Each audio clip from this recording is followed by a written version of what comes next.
Hello everyone and welcome back to my sketchbook flip-throughs. Today we're going to be going through this ancient artifact, and this is from my early middle school days, so this ought to be good. We start off with Bleed Man inspired stuff. If you guys don't know who Bleed Man is, that's great. Maybe you should keep it that way. But essentially, he's this artist who does a lot of cartoon crossover, so he would just take a bunch of, like cartoon studios like Cartoon Network, Nickelodeon, and the shows in it, and he creates this universe where all of them kind of reside together. And he mainly got popular through his Powerpuff Girls doujinshi. But yeah, he used to be a huge inspiration for me. A lot of people tend to rag on him a lot, and honestly, you guys can do your own research yourselves. Everything's out there. I don't feel like making decisions for you how you should feel about a certain artist. If there's one positive quality that I definitely see in him, is that he's really dedicated. Like, he's been doing this for more than a decade. I don't know what that tells you, but not a lot of people would do that. But yes, I was feeling kind of nostalgic, so I decided to do cartoon studies of my own. A lot of my childhood shows, The Fairly OddParents. Interestingly, it was still airing quite a while ago. I can't believe how long-lived it was. It's crazy. So I grew up watching this show, and it kind of boggles my mind that some of you might also have grown up watching this show. Same thing for SpongeBob. SpongeBob, he is eternal, just like sponges. He's very long-lived, so is his show. Here's me just messing around with markers and failing.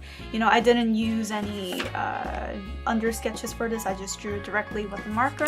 That's not really how I approach my work, but now I'm trying to change it so that I can kind of improve my drawing speed as well as spatial awareness. Let's see how that goes. Obviously, I'm struggling at the moment. Again, like SpongeBob, cartoons, here's supposed to be Timmy. Again, Bleed Man, inspiration, you can definitely tell with his humongous limbs. That was his style. More Fairly OddParents stuff. What is this? And Wanda, surprisingly, Wanda was the one that I had the most difficulty on. As you can see. It's weird because her head shape is supposed to be much more simple than, Timmy's or Cosmo's, but oh well. Oh yeah, and I had my own Powerpuff Girl OC. I mean, I mainly draw in like the more Eastern styles, I suppose. So yeah, it is a pretty different style to work with. But when I was younger, when I was this age actually, I drew a bunch of Fairly OddParents. Like, I tried to do it in Butch Hartman style, and I think I was able to get somewhere. But definitely at that age I wasn't really able to do so. So now I'm back with a vengeance at an older age, trying to re-understand Butch Hartman's style. Let's see how far I can go. More Bleed Man stuff. Yeah, I'm just studying. It's very fun to work in styles that is just completely, different from what I usually do. You're gonna see me struggle a lot more, and then we jump into SpongeBob, and I'm kind of like noting the difference between the two. They're both Nickelodeon shows, but SpongeBob tends to have a lot of overlap between different features. So this style tends to look a lot more dimensional than, like the whole retro Fairly OddParents Butch Hartman style where everything's kind of flattened. I mean, there's some overlap going on, like around the noses and like the eyebrows, but like, for the most part, they look pretty flat. More SpongeBob. But he looks scary sometimes. And some practice with the marker, because I'm still getting used to working with it. At this point, I'm pretty comfortable with it. So apparently these practice stuff helped. More SpongeBob. When I'm doing studies, I love trying to figure out the thought process underneath. It's really fun for me for some reason. I just like analyzing drawings. I guess I'm a nerd. some Rowdy Rough stuff. Well, that's my own character. I legitimately named her Berry. It was so dumb. And then here's some moose. And what is he saying? What? I'm hungry! Priorities. Bleeding and stuff. Interesting. Some more marker practice. Here's a tiny blaze. More blazes. And some life sketching with a marker. Some anime stuff. And obviously I didn't really mention it explicitly, but you know, these marker stuff, they're more recent. I think I worked on this in late July to early August. The markers, I mean, like these pencil drawings, these older drawings, again, are from my earlier days in middle school. I don't know how old I was though, like how old are middle schoolers?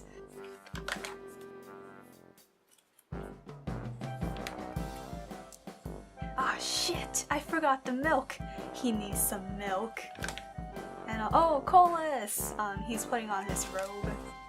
He is beautiful. Blaze and Colas. More anime stuff. He looks so uncomfortable. Yeah, I really like the Rowdy Rough boys. Like, they were my favorite characters in the entire Powerpuff Girls series. Here's him sleeping. Aww. Here's him drooling like a loser. He's my baby. Here's my other baby, Moose. Moose, you look like you have a neck beard. Yeah, it looked like he had a neck beard, so just cross it all out.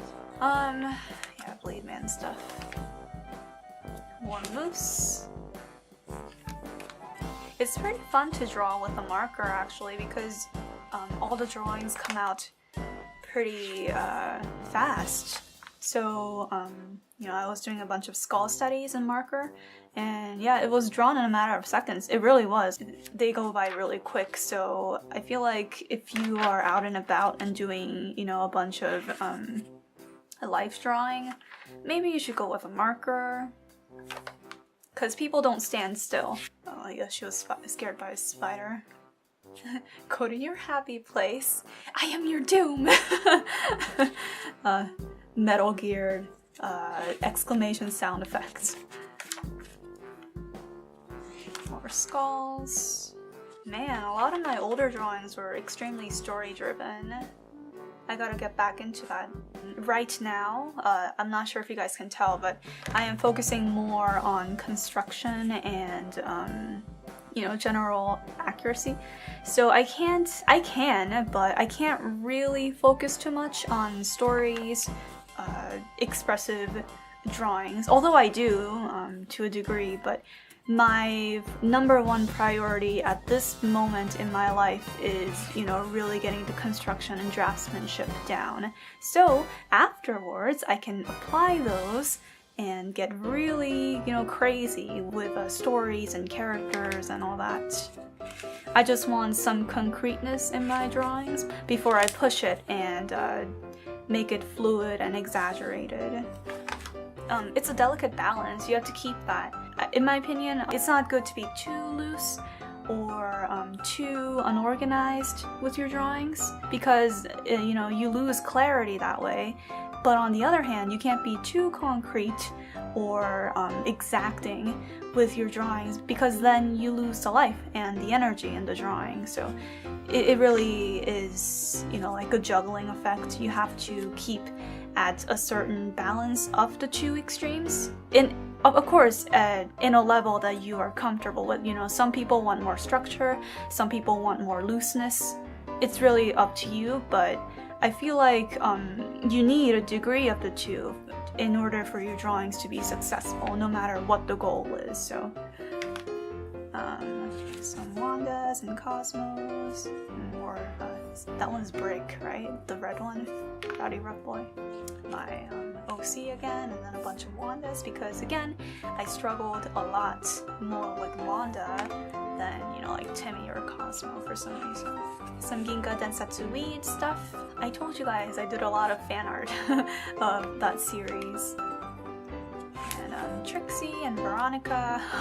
I really like this scene. It was from that episode where Timmy was cross-dressing as a girl, and he makes friends with Trixie, and Trixie is like, "Oh, you're my new best friend. I don't need my old best friend anymore," and like she just rips up the picture. Veronica, she's obsessed with Trixie, and like she actually felt that, and she like screams in the middle of the mall. It's weird, but it's a cartoon. It's supposed to be absurd. That's what makes it funny. And yeah, I get a little bit more comfortable drawing Wanda now. Oh, Adam West. Oh, I mean Adam Wee. Timmy's dad. And Timmy, this is a pretty decent one. Unfinished Wanda. And now we get back into SpongeBob. Oh dear God. And Squidward. And more SpongeBob. I love how, you know, like he kind of twists and turns, but he's a box, so I don't know, I really like it. Sandy! Mr. Krabs. Oh, are you feeling it now, Mr. Krabs? Crustacean gasp. And we get into some camera angle stuff. Most of these are like backgrounds or environments. Oh, that's a pretty good drawing. I love how I even included like the surface of the water. This is like some old school Disney Channel shit. And some life drawing, like three-dimensional objects. Some more storyboard stuff, and here's like a Kim Possible.